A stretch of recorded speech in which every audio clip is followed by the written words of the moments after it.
Okay, for lesson 7.4, we're not just dealing with the derivative of e to the x. What if we had a different base? What if we had a number like 7 to the x or something like that? Right here, just cutting to the chase, we've got a shortened amount of time for the video especially. If you had a to the x, apparently the derivative of a to the x is a to the x times the natural log of a. Now that might seem rather strange, but I would like to prove that in a manner that I hope is going to help you, because we're going to reinforce this technique quite a few times. Let's take a natural log on both sides.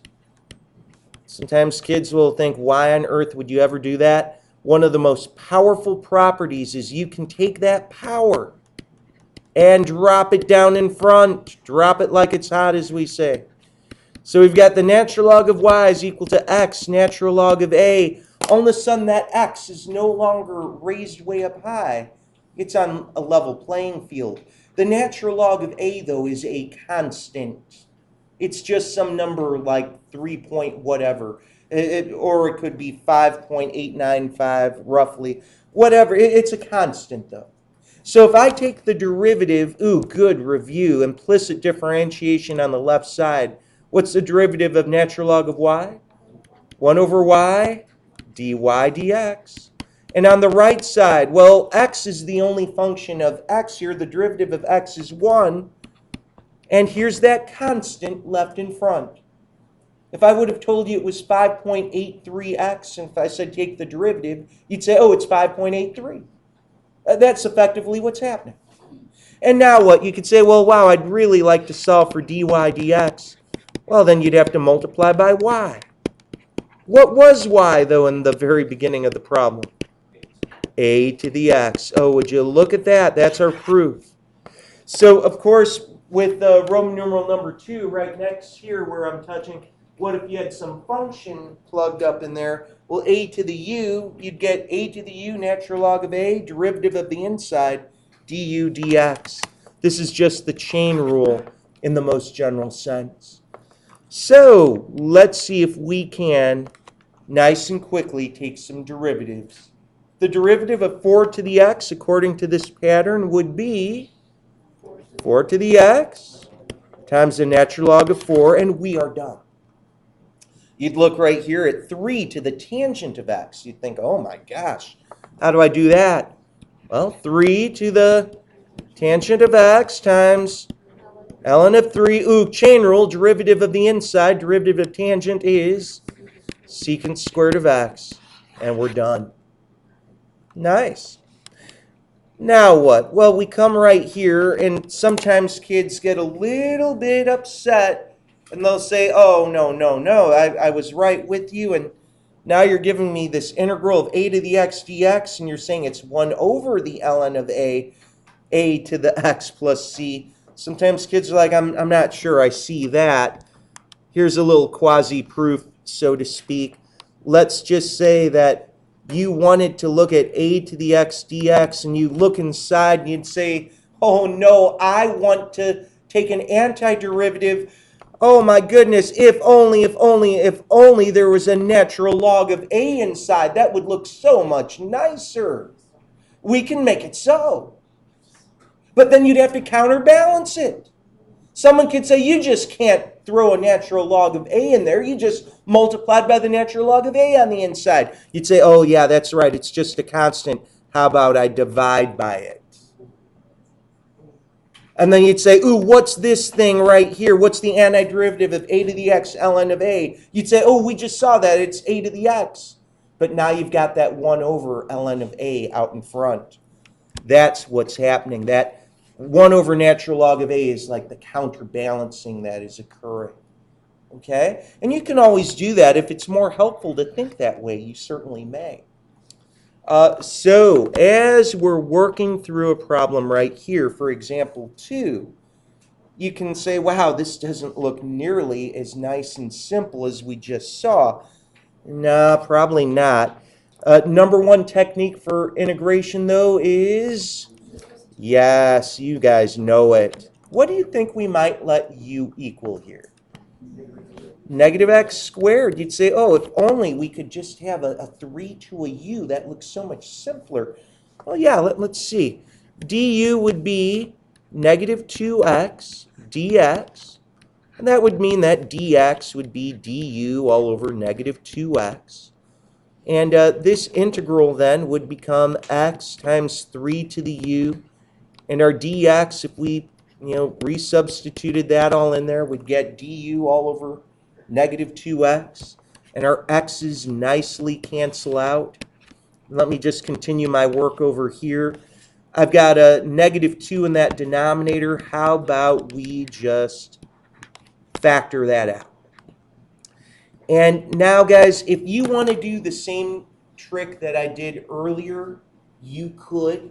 Do you guys like seeing it in that regard? Kind of like making the derivative of 3 to the u show up in there so that you can just think backwards from it?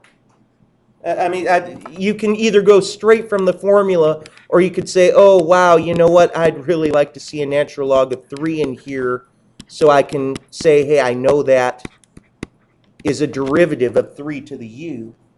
And then you're counterbalancing that with the 1 over natural log of 3. Then you could say, well, I know what this antiderivative is now.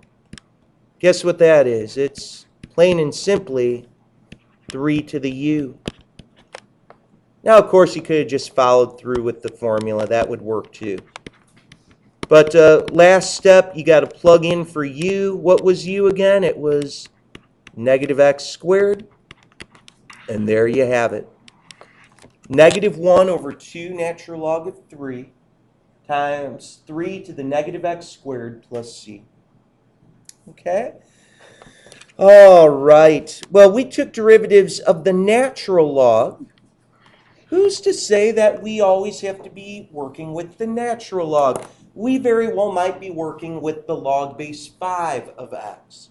We might see the common log, the log base 10 of x. And all of a sudden, kids might feel a little uncomfortable saying, uh-oh, we didn't study that yet. But look, the change of base formula very beautifully can convert any log into a natural log of the argument, ln of x, divided by the natural log of that base.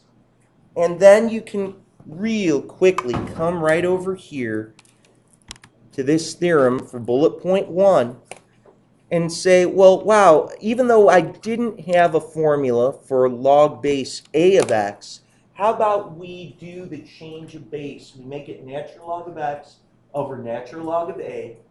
And when I take the derivative, I'm going to know that the natural log of a is a constant. It's just some fixed number.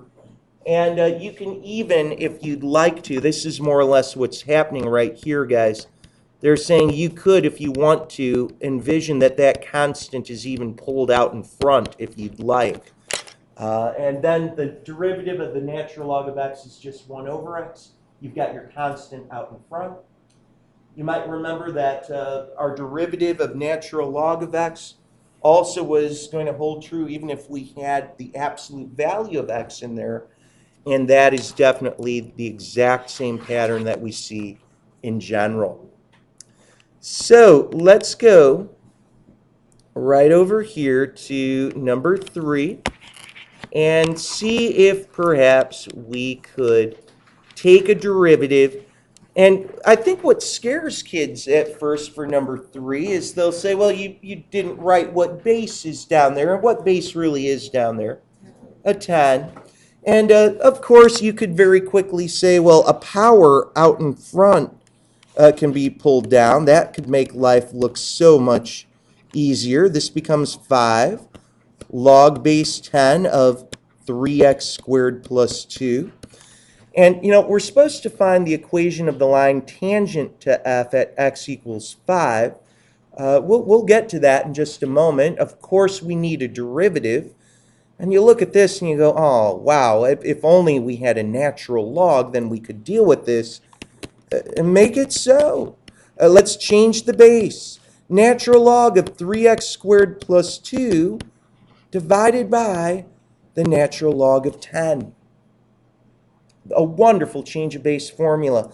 And I hope it's abundantly clear right now that really this 5 and this natural log of 10, guys, both of those are really just constants. So, we could pull that out in front if you'd like. Sometimes kids find that quite helpful. And right now we're going back a couple of sections. This was the lesson from 7.2. And we could say, could we take a derivative of this function now? Well, I hope so. We've got 5 all over natural log of 10. That's not going to go away. That's a constant out in front. What would the derivative of ln of 3x squared plus 2 be? We'd get what? 1 over 3x squared plus 2. Oh, the derivative of the inside then, we're going to multiply by 6x. Everybody okay with that? Okay, so of course then we'd have f prime of x would be, this 5 all over natural log of 10 times a 6x all over 3x squared plus 2. But I'm going to have to plug in x equals 5. And if you did that, 5 times 6 is 30. 30 times 5 is 150. And down below, 5 squared is 25. 25 times 3 is 75. 75 plus 10 is 85. So I'd have 85 natural log of 10. This is our tangent line slope. And of course, if we had a calculator, we could give a decimal. Yes? Oh, is it 3x squared plus 2? Thank you so much. Wow, good thing you're here. So that's, what's that, 77, right? Thank you so much. Okay, almost made a terrible mistake. Thank you. Okay, well, to get a tangent line, though, to get a tangent line equation, we do need the slope, and we've just found that, as ugly and as obscure as that might look, but we also need a point. And that point we know is 5 comma something. And right now you could very well just plug in that 5, even right over here if you'd like. You already know that 5 squared is 25 times 3 is 75. So 75 plus 2 is 77. So I'd have 5 out in front. Natural log is 77 all over the natural log of 10. I just plugged in x equals 5 there. So as ugly and as messy as this might look, guys, this is what our tangent line equation would really look like. And of course, if you had a calculator, you could also have used some 3 decimal place rounding. Okay, we doing okay? All right. So, real quick review. Take the derivative of x to the third. What do we get? 3x squared almost seems like a trick question, doesn't it? That's the very famous power rule that you were introduced even last year in AMA. But what if c isn't necessarily an integer? What if c is just some arbitrary real number? Maybe it's radical 7. Maybe it's pi. Maybe it's just some general real number. Do you think we could still take this derivative? By the way, what would you expect to happen? If you took the derivative of x to the c, you would get, what would you guess? C x to the... Yes, that is in fact what you get. But someone could very well say, well, I believe it if it's an integer. You're making a bold claim right now. You're saying this would work with pi and other numbers? Yeah. Look what we can do. I could take a natural log of both sides. Take that power and drop it down in front. And now what we've got, guys, that constant is just an arbitrary fixed number. Derivative on the left, you get 1 over y. Times dy dx. Over here we'd get c times 1 over x. Multiply both sides by your y value. And y is really just x to the c